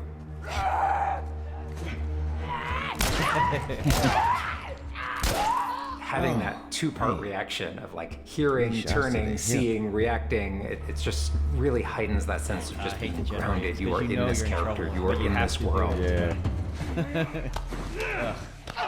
Now, with the PlayStation 5, the amount of control that developers have over the DualSense, it's really, really cool. All the guns in the game have a variable amount of resistance on the triggers when you aim them. The way it works with the bow is that at the very beginning, when they're starting to draw the bow, there's a little bit of resistance. And then as the bow gets tauter and tauter, the amount of resistance is increasing. And then when you release the bow, you're also getting that resistance going out of the trigger. I kept hearing about like adaptive triggers, and they always use this as an example. So I'm excited to finally have like a game with a bow that utilizes the adaptive triggers. Yeah, I'm kind of a little disappointed that they didn't like kind of throw that into the Last of Us 2. Right, I expected them to do that too. I was like, oh, can't wait for the update, and they're gonna add adaptive triggers, but. Yeah, all we got was 60 frames per second, and then don't get me wrong, I love that fluid gameplay because it feels even more crisp. But yeah, I was really looking forward to the DualSense features, and but we get to experience it with The Last of Us Part 1. So you also get to experience it in Stray. You get to claw it. Have you played that? Yeah, I dived into it a little bit. You could claw the carpet, and you could feel it on the triggers. So that's one game where you get to experience the adaptive triggers, or when you scratch like the tree outside. Anyway, let's continue. Straight off topic. Oh. Nice one. Are aiming and firing the shotgun, you're going to get a haptic vibration on the shot, and then what I think is one of the ways that the DualSense really advances things is you're going to get a haptic vibration on the pump of the shotgun. Ooh. And what's much more sophisticated about that on the DualSense is that in effect has a little like speaker in it, and it's playing an audio file that comes through in the vibrations, and those two beats is what you're going to feel on the controller. This looks like a good spot. This also ties in to the new workbench animations. So if you're seeing Joel taking apart a gun or screwing something in or putting a new stock in a gun, that moment where he's like jamming that on, you're going to get that haptic feedback on that. Oh, haptic feedback. We have, haptics all across the board, for all the moments you kind of expect for clambering, jumping, landing, meleeing, getting meleeed, like all those kind of high intensity moments we have represented in the haptics. Not the glass. What I personally absolutely adore is the way we can enhance the really like quiet, subtle moments of gameplay. So it's like when Joel goes in to pet the giraffe, getting that little light touch on the haptics as he's petting the giraffe. To me, that's the essence of The Last of Us. It's the high tension moments, it's the low tension moments, it's all of it feeling grounded. It's you're feeling immersed in this world. It's all about bringing you along with that story in as many ways as we can. And that's what the new technology on the PlayStation 5 is allowing.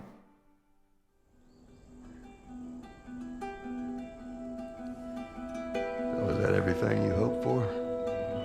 Jury's still out. There's something special about that core experience of playing as Joel and Ellie on this journey. Then to take that experience and really honor it and keep the authenticity of it. Backstabber. Did he get a tattoo of Ellie's knife? And keep... Oh, yeah, he did. Yeah, see, he's making a lot of changes and cut his hair off. And enhance that image. Oh, man. The authenticity of it. But elevated in every way possible, whether it's pipeline, whether it's art direction, whether it's technology, everything that allows us to make that experience better. Not different, extremely better. That's why, to me, this is the definitive way to play The Last of Us. Definitively fine. Bet your bottom dollar on that one. Also in development for PC. Yeah, it's coming out for PC. That's really interesting too. Yeah, PC players, PC Master Race stand up. I don't have a PC, but I know they will be very excited about that. I'm not sure if I don't think The Last of Us, as far as vanilla The Last of Us or The Last of Us Remastered are on PC. I don't think they are. I think Uncharted is coming to PC. I remember seeing that. Yeah, that's already happened. Yeah. It did? Or has it? I don't know, but this is. So what are your thoughts though? Psst. My thoughts are, who cares about going prone? What is all this drama about the prone? Anyway, I'm liking what I'm seeing, honestly. I like the workbench is a surprise. I did not think that they were putting that in there. Yeah, that's like straight out of The Last of Us 2. Yeah. And I've seen like YouTube videos of just like people spending time at the workbench. Like the whole video is just like the workbench. Yeah. And they're just like polishing the gun, like it's changing things out. It's just immersive, and it's like an ASMR video. Yeah. And it just makes you feel more intimate with your clicker killing weapons. I just like the feeling that you get when you're at the workbench, like, oh man, I feel like I'm really there customizing it, and it's really cool. And yeah, almost every game like Call of Duty, no matter what it is, if there's like, they have a lot of like gun customization. Yeah. Like you could add a silencer, you could add something to stop the recoil, you could add an extended magazine and stuff. But I'm sure there's other games that have done it. I just can't think of any that have done it as well as The Last of Us, where you actually see them like swapping out parts, like screwing in things, like taking a cloth and like pop. Maybe Red Dead Redemption 2, but you mostly just see him polishing the guns. I don't know about attachments and stuff. Yeah, I don't know about it. But yeah, I mean, besides that, the different features with the graphics, the lighting, the lighting is beautiful on it, from what I'm seeing. That's a big update. Man, I feel like I just have to get it in my hands to really put a like my full definitive opinion on it. But I definitely like the other features too that they were talking about with the DualSense. I'm very curious to see how that's gonna translate into the controller with all the different weapons, not just the bow and the shotgun, but just from the pistol to even the melee weapons, like how that's going to feel with the haptic feedback. So yeah, one thing I was waiting for them to touch on they didn't talk about was factions. I wonder if they remastered that as well. I doubt it. I just come on, we need something. Or they just like, we're not remastering that. When they remastered the Uncharted games, they also didn't do the multiplayer. Yeah, they weren't concerned about the multiplayer. Yeah. I really wish they. I was just playing factions recently on the PS5, playing the Last of Us remastered. Oh man. And playing that. When was the last time you played it? It's been a while. When we played it. And I don't even remember when that was. That was a few years ago. But it's surprisingly, like when you get in, you find a match right away. There's still people. Yeah, because I mean, it's like just a healthy player base. It's the only way to play it. I guess the most surprising thing is that they still kept the servers up. Right. Because you gotta have you gotta have servers to be able to even play online for certain games. So the fact that they're keeping it alive shows that they still care about it in some way, even if they haven't announced some kind of update for it or new maps. Or anything. They literally came out with like I think 1 or 2 map packs, and then that was it. Wow. Like from 2013, a couple of map packs came out. The remaster came out. It was out again for the remaster, and then that's the end of that. Man.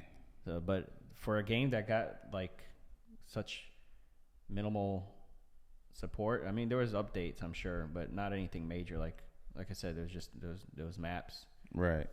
Maybe a couple of new weapons, I remember, and then that was it. It's been what it is now. But that experience is so solid that it still has a player base till this day. It's got a cult following. A cult following, yes.